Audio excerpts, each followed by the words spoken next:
రాబోయే రోజుల్లో భక్తులందరూ కూడా వస్తారు, దూర ప్రాంతాల నుంచి వస్తారు. సో ఆ విధంగా స్వామివారు నిర్విమానంగా మన ప్రాంతానికే కాకుండా ఇతర ప్రాంతాలకి భక్త కోటి జనానికి వారి అభయాన్ని అందించి ప్రతి కుటుంబం ఐరారోగ్య ఐశ్వర్యాలతో ఉండే విధంగా అందరూ ఆనందంగా ఉండే విధంగా వారు ఆశీస్సులు అందిస్తారు.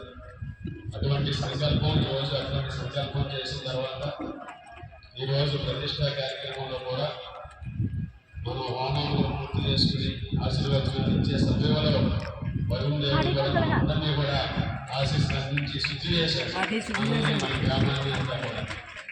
సో ఆ విధంగా ఆ స్వామివారి ఆశీస్సులు అందరికీ ఉంటాయి. ఈరోజు మీ అందరూ కూడా వచ్చి ఈ కార్యక్రమాన్ని పరిశోధన చేసి బాగా చేసిన అందరికీ కూడా ప్రత్యేకమైనటువంటి ధన్యవాదాలు తెలియజేస్తున్నాను.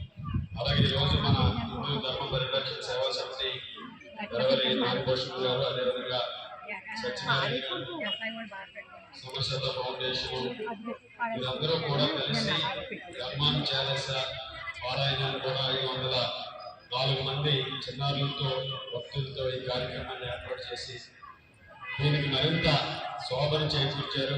ఈరోజు హనుమాన్ చాలీస పారాయణంతో మన ప్రాంతం అంతా కూడా ఇంకా భక్తిభావంతో, అలాగే ఈరోజు ఒక ఆధ్యాత్మికమైనటువంటి వాతావరణంలో ఈ ప్రాంతమంతా పునీతమైందని సందర్భంగా తెలియజేసుకుంటూ, సత్యనారాయణ గారు నాకు ఈ విగ్రహం నేను చేపిస్తున్నానని తెలిసి ఆయన ఎక్కడికి కనపడినా హనుమాన్ చాలీసా చేద్దామని పారాయణం చేద్దామని అడిగేవారు, చెప్పేవారు.